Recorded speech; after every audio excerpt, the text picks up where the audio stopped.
ডিম ভাজা নিয়ে চলে এলাম বন্ধুরা। আর ডিমটা যখন বাজার থেকে আনা হয়, ডিমের ওপরে একটা লেয়ার থাকে, সেটা খুব সুন্দর করে ধুয়ে নিতে হবে যাতে না লেয়ারটা খুলে যায়, তাহলে ডিমটা ছড়িয়ে যাবে।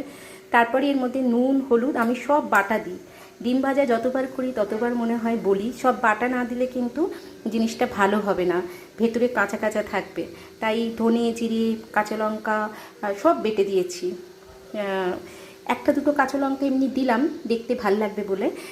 তো তারপরে হচ্ছে একটুখানি আদা রসুন সব সব বেটে সুন্দর করে একটু বেসন দিয়ে রেখে দিয়েছিলাম।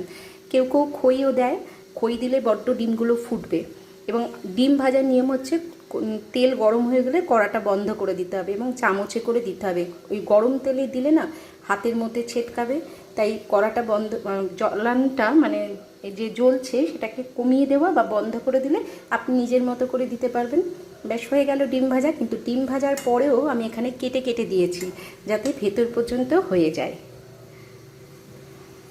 কেমন লাগলো বন্ধুরা ডিম ভাজা?